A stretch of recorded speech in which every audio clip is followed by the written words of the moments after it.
They're into it. Reds 4, Cubs 1, and now the dad's with us. We had the son. Yes. Now here's Mr. Goldberg. Jeff Garlin with us. I'll tell you, Sean Gambroni. What I mean. Can I tell you something? I'm not exaggerating. He's the finest person I have ever met. He is so remarkable. He is just so kind, thoughtful. Not that many.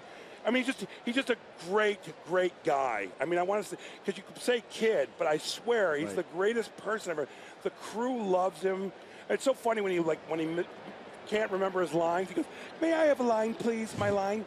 And then they tell him, he goes, "Thank you." And then he goes, "Right." It's so, he's just adorable. He's the greatest guy. I'm so lucky to be working with him. And the fact he's from Chicago is crazy. Here's Nate Sherholtz in the 7th. You had a very up-close view of Jake Arrieta last night. You were with Joe Posnanski and the chairman Tom Ricketts, and it got really interesting, didn't it? Well, being a Cubs fan, I never saw anything like that. The closest I ever saw to anything like that was a game, Greg Maddux in his prime versus Nolan Ryan, and I believe it was 1-0, may have been 2-1. But outside of that, I have never seen anything like that. And I kept on saying to Tom Ricketts, when Arrieta would come up to bat, I go, "Should I mention it to him? You think maybe he doesn't know? Maybe he needs to know, you know." I talked to Chris Coughlin, who played left last night. He didn't know. He didn't know. No, when Billy Hamilton singled, everybody kind of gave him an ovation. You kind of knew it was over at the bottom of the 6th when he dove back into third. And then and also how long it was. It was like, wow, if he pulls this off now, that is a miracle. That is just. And then, of course, you know. But we won. That's right. And when the Cubs win, who argues? No, not me. Not me. I'm thrilled. 1 ball, 1 strike on John Baker. Well, you mentioned it earlier, Jeff. We lost Harold Ramis. The greatest guy. One of the greatest of all time. One of the most important and most influential comedy writers. And of course, you know, Groundhog Day to me is one of the top 2 or 3 comedic movies ever made. Groundhog Day is very. I actually auditioned for Harold for numerous parts in Groundhog Day. I got none of them. What did you audition for? Ned Ryerson? You know, the Ned Ryerson. Yes, I mean, I auditioned for every one of those different friends of mine got all the parts, you know, so I knew everybody who got the different parts. But becoming friendly with Harold, he actually executive produced a movie I made. Just getting to know him, you know, he always said to me, "You don't want to meet your heroes. You don't want to meet." Well, he was wrong when it came to him. Meeting him and knowing him, one of the greatest honors of my life, and I just don't know what's wrong with John Baker. He should be hitting 600. I don't get it. 2 down in the inning. You know, in the minor leagues, he batted over 600.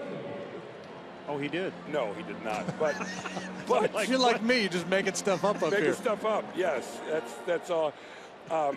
I had no idea I'd see you guys again. I'm very happy to. Well, Posnanski sent a note, said you guys were coming, but you were supposed to come up. By the way, is there a better sports writer in the world? He's the best. If you're watching, obviously, if you're watching, you're watching. I can't talk to people who aren't watching. But those of you watching, if you love sports, Joe Posnanski, he writes for NBC.com, and he's got his own blog. And I know it's a weird name, Posnanski, but he is the finest sports writer, I think, in the business. And he won the award for the best sports writer last year. And he was here. He asked if I would go to the game with him because he's writing a piece on the Cubs and the 100th year of Wrigley. He's spectacular. Really is. So you are kind of the fulcrum of the piece, huh? It all centers around your experience. No, I don't. Well, maybe. I don't know what Joe writes. Oh, come on. This has all been too quick. I hate this. This is... Stay for the top of the 8th. Stay with us, Jeff. You know what, I will. Anywhere. Last time I did. MLB. Take 2. MLB TV Premium, the #1 live streaming sports service, is celebrating 12 years. Join the millions of subscribers, including myself, by the way. Watch every out-of-market game live in true HD on over 400 devices. Visit Cubs.com for details. That's the voice of Jeff Garlin. And I am a subscriber, so that's and it is true HD. You know, a lot of times you get that fake HD. This is true HD. It's true. Here's Justin Grimm against Devin Mesoraco. Mesoraco is a good player. Yeah, he has homered in 5 consecutive games and has tied their club record, and admitted last night in the 9th that he was trying to hit it out of the park, and he did. Well, he's batting here in the 8th, and this is likely to be his last AB, so he probably has that on his mind right here as well.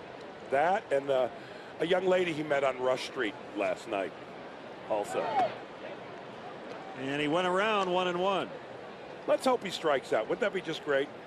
Let's just strike out right now. But I've always heard, maybe it's my ignorance, that when you try and hit a home run, it almost never happens. The guys rarely admit that they try to hit a home run. Yeah, and well, but you see guys take home run swings. They're airing it out. They're trying to drive the ball. I mean, it's kind of picking at nits, I think, sometimes. You guys say, I was just trying to get a good pitch and put it in play. But yeah, sometimes you're doing that, but other times you see guys swinging from their heels and trying to hit it a long way. Up and in, it's 3-1. So if he's going to do it, this.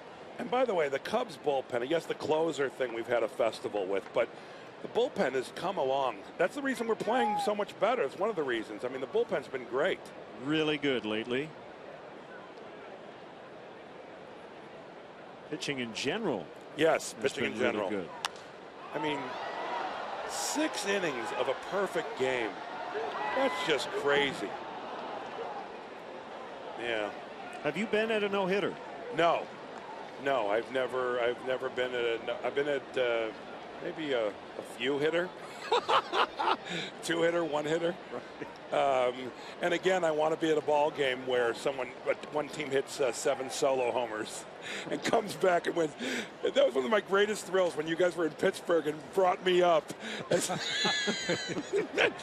And I'm watching the game and I'm like, they have no idea I'm watching this right now.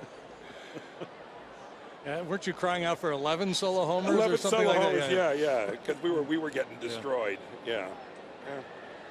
Because that would just be so funny. 3-2 on Mesoraco. It's a great last name, by the way. It is a fun one to say. I'm Devin Mesoraco. May I have your number?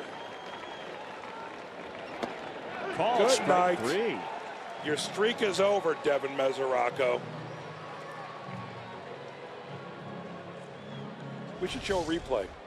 Oh, look. Yeah, he likes the fastball, but he wasn't able to pull the trigger on that one. That's one you got to pull the trigger on.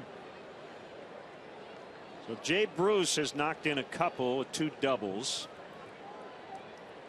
I found out Mr. Ricketts, who I believe is younger than me, maybe he's not, same age, but anyhow, he told me, about all the plans and everything, and it does sound really great, and they're going to keep Wrigley as it is, but I found it fascinating. He's building a puppet theater in left field. Did you know that? I didn't know that. Yes. So I don't know if that was supposed to get out. Oh, maybe my mistake. I don't want to ever not be invited back. But he told me a beautiful puppet theater. He goes, because there's those games where it's just not a good game, and you want to give the fans something, and there's a puppet theater. And I'm not a big puppet guy. He loves puppets. He couldn't say enough. I'm more of a marionette guy, but he's building a beautiful puppet theater, which, by the way, the rooftop owners are not happy about. That's their that's actually the only thing holding things up now is the puppet theater. Yes. So. Okay, good to know. Making more news. Jeff Garlin tonight. 3-0 on Bruce. Did you hear what Marty Brenneman said? Yes. You're welcome to relay what he said. Well, what happened was he does like a fan question, and one of the fan questions that was emailed in whatever was, is there anything that scares you? And he went to a really dark place. Hold on. He said, I've always been scared of being buried alive. Thank God for Jeff Brantley. He made Here's it a lighter. 2-2 pitch, right? Oh, my right God. in the middle of the play-by-play. We love Marty. God. Just make sure if we shoot him over there on camera that he doesn't react the way he did against the Rockies. Oh, we love Marty. He does not like it here. He has said things on the air about the Cubs and Cubs fans. And if you want his opinion, just ask him. Yeah, but to me, there's no more beautiful thing on earth than a Cub fan at Wrigley Field. And I truly believe that. It's just so wonderful looking at, like, just Cub fans are so happy here. And, man, when we win a World Series, that's just going to be, wow. Nothing better. Yeah, nothing better. Too bad you won't be here after the. No. The puppet theater thing. No, I was about to say. All over Twitter. I've already got a seat in the puppet theater. I've been promised by Tom. So no. I am going to be here. Cubs make the playoffs World Series. He's promised me a seat in the puppet theater. You get to be the grand marshal of the parade. Yes. And by the way, that's exciting news for puppeteers everywhere because there's going to be some auditions. I'm holding the audition. Oh, here we go. This will be a 1-2-3 inning. Well, it's been an honor, gentlemen. Jeff, always a pleasure. As always. Thank you. We'll see you next time around. Yes, you will. Jeff Garlin.